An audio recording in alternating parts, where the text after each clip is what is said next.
Assalamualaikum semua. Kepada mereka yang telah lama support channel ni, terima kasih banyak-banyak. Dan kepada mereka yang baru sampai ke channel ni, selamat datang dan silakanlah masuk ke channel ni. Okay, sebelum apa-apa saya nak minta maaf sebab dah lama rasanya tak upload video. Sebab hari saya dekat kampung. So bila dekat kampung, line tu tak berapa stabil. Ada beberapa kali saya upload video tapi line-nya tak berapa elok. Kadang-kadang ambil masa sampai 2 hari barulah video tu berjaya di-upload. Dan telefon pun jadi panas. Lepas tu bateri pun jadi cepat habis. So saya rasa macam nantilah kita balik KL.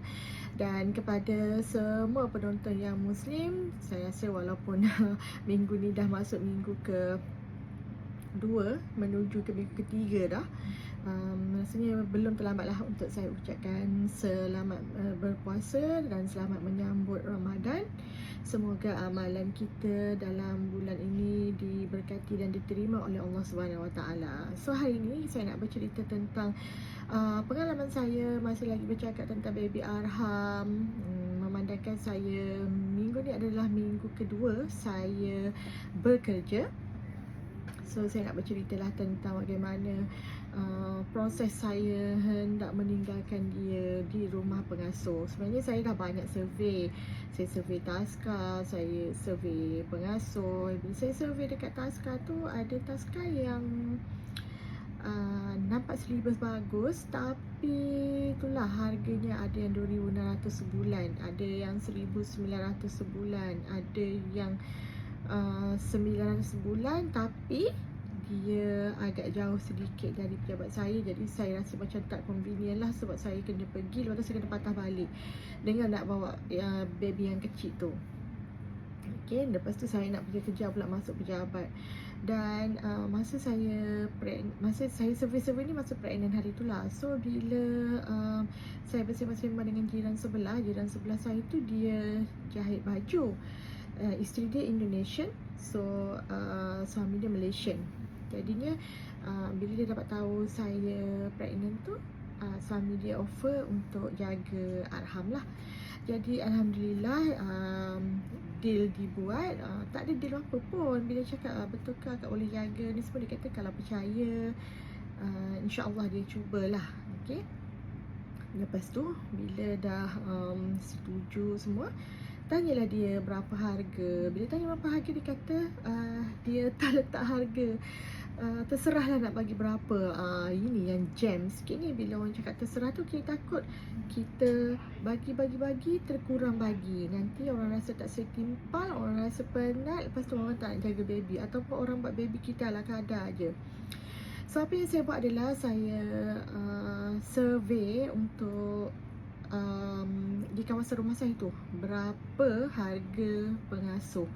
Jadi bila saya survey tu, katanya bila pengasuh budak yang dah besar sikit dalam 450 dan baby dalam 500. So saya pun decide untuk bagi dia 500 lah, supaya dia tak rasa ralat satu hari nanti kot nanti penat jaga Arham, terpaksa kena minta lebih ke apa. Saya tak naklah macam tu, ataupun tak sampai hati nak minta tapi servis tu kurang. So kita tak naklah macam tu. Biarlah kita memberikan hak itu kepada mereka yang sepatutnya. Semoga apa yang sepatutnya kita dapat pun kita akan dapatlah daripada orang lain pula kan. So waktu saya di kampung, baby Arham ni dia suka nangis. Bukan suka nangis sebab apa, dia nak selalu diriba, nak selalu didokong. Lepas tu dia nak orang bersembang-sembang dengan dia. Lepas tu nangis dia bukan nangis sikit-sikit, bukan biasa-biasa je. Saya rasa kalau siapa yang ada anak kecil tu, dia tahulah nangis ni macam menangis orang dera. Nangis yang betul-betul nangis lah. Kalau boleh satu kampung nak kena tahu yang dia ada kat kampung tu. Macam tu lah juga bila saya balik KL pun, malam tu dia nangis. Dia kalau boleh nak satu BJ tahu yang dia dah balik Petaling Jaya sekarang ni. Lepas tu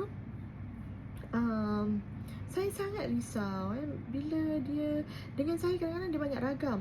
Tapi bila dengan mak saya tu senang sikit nak dibujuk, nak macam kalau saya yang pangku dia macam tu tak kena, macam ni tak kena.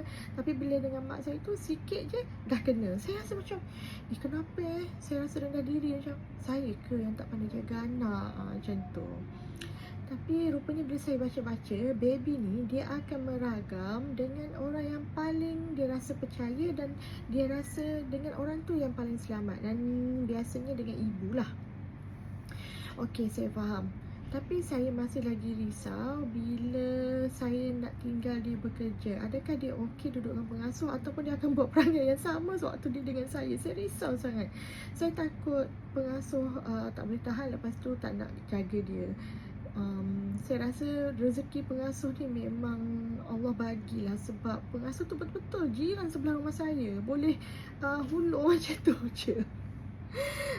So saya pun hari pertama bila saya tinggal tu saya berdebar-debar. Sebelum ni saya pernah lah tinggal kat pengasuh tu sekejap bila saya ada urusan kat luar kan.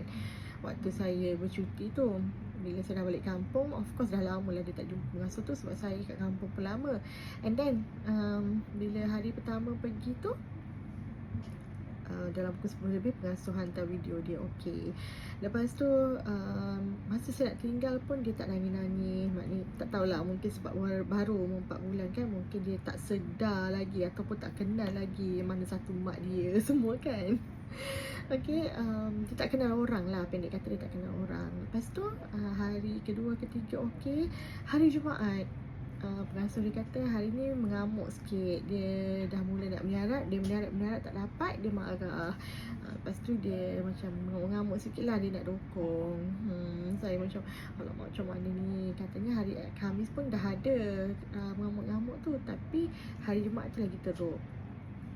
Okay, so hari Sabtu Ahad bila duduk dengan saya tu, biasalah ada masa-masanya dia banyaklah cakap hadak dia kan. Tapi saya layankan je lah, sebab saya rasa macam anak ni tak lama dia dalam keadaan yang kecil macam tu. Jadi biarlah kita habiskan masa dengan bagi perhatian kat dia, dengan memberi kasih sayang yang sepenuhnya pada dia. Biasalah mengamuk-ngamuk tu, memanglah kadang-kadang kita pun stres, tapi kita kena cuba kontrol perasaan kita. Sebab kita boleh kontrol diri kita, kita tak boleh kontrol baby. Sebab baby tu dia budak kan, dia memang macam tu. Rasa dia nak mengamuk, dia mengamuk. Rasa nak nangis, dia nangis.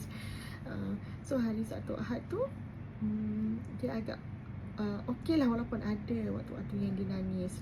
So hari ni saya hantar balik dekat pengasuh. Bila saya tanya tadi, pengasuh kata dia okey hari ni. Dia tak meragam lah, dia tak mengamuk.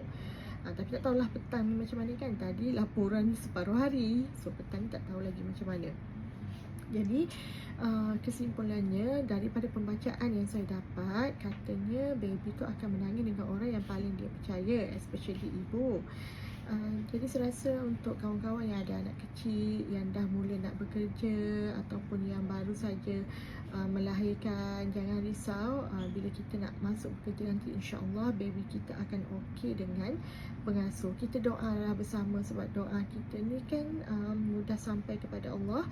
Kita doalah supaya anak kita ni okey dengan pengasuh tu. Sebab ada saya dengar cerita daripada kawan-kawan, dia sampai 6 kali tukar pengasuh, dia sampai tukar pengasuh 2-3 kali, ada yang bertukar-tukar taska, ada yang dari taska sampai ke pengasuh. Saya harap sangat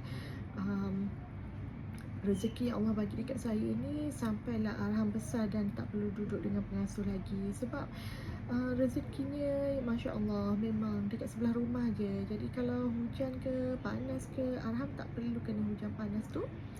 Saya boleh hantar dia dan boleh ambil dia bila masa. Setakat kita yang kena hujan panas tak apalah, kita dah dewasa kan.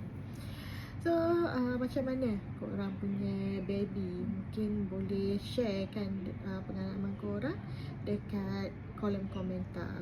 Oh ya, ada lagi satu, saya rasa saya nak tambah segmen dalam channel saya ni kepada channel perkara-perkaraan ni. Saya kena research dulu, kena rangka macam mana, dan lepas tu saya cuba buat lah. Jadi saya rasa sekian dulu untuk hari ini. Semoga kita bertemu lagi dalam video yang akan datang. Sekian, Assalamualaikum warahmatullahi wabarakatuh. Terima kasih.